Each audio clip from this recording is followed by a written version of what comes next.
It was April, a long time ago. It rained at dawn most mornings. I remember laying next to you in our hotel room, watching flashes of lightning explode through lace curtains and counting the seconds until thunder boomed.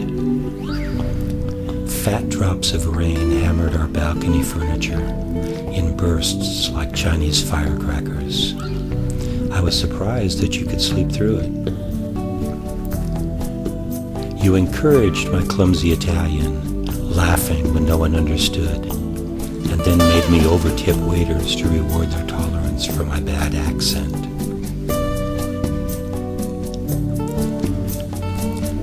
The world seemed to go out of its way to please us. We walked between rainstorms. When we were late for a train, the train ran late. We stepped easily into the coach as the doors closed, as if the train had been waiting patiently just for us.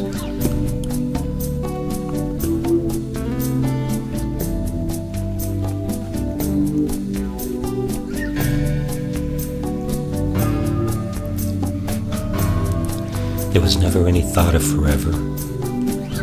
We stretched one stolen week into two by canceling work and postponing promised homecomings in a dishonest half hour on long-distance phone calls.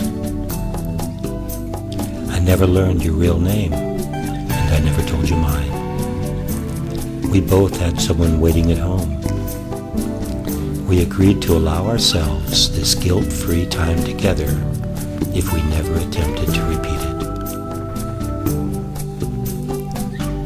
We rented a room over a restaurant that smelled of pizza and none too virgin olive oil.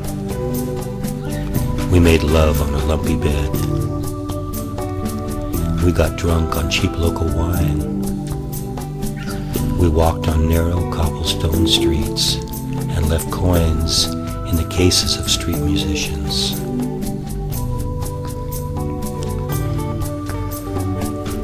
You found an old-fashioned straight razor at the market.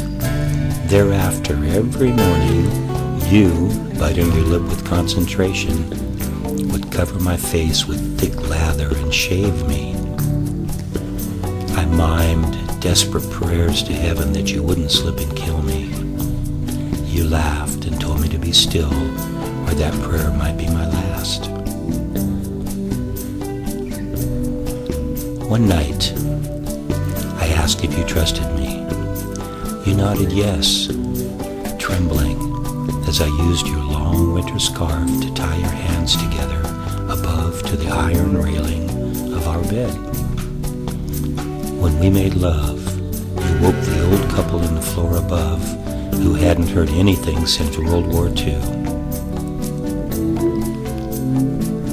Afterward, we lay silent and exhausted in the dark. Then you said we'd probably just committed a mortal sin. But could we please do that again? Days and nights blended into one another. We tried to do with time what we did with tiny cups of espresso we sipped in the piazza with our croissants. We made a little last as long as possible. We savored every moment.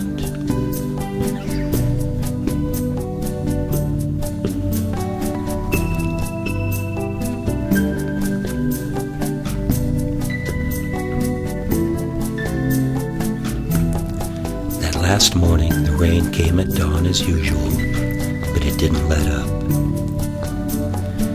At the Gata, we sat miserably waiting for your train.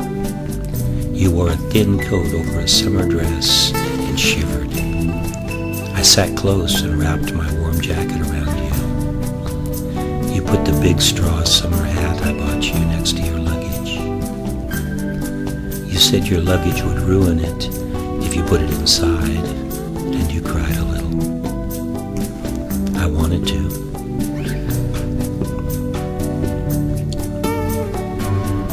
Time was a painfully thick syrup we could barely breathe through that morning.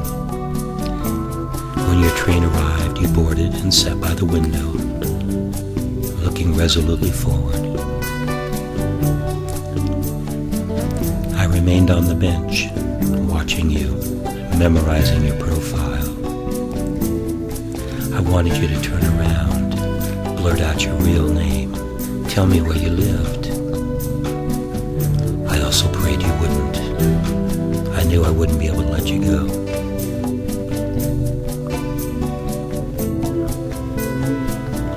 The train began to move. A minute later, I was still sitting on that bench, stunned with loneliness, looking at an empty track. I boarded my flight home a few hours later.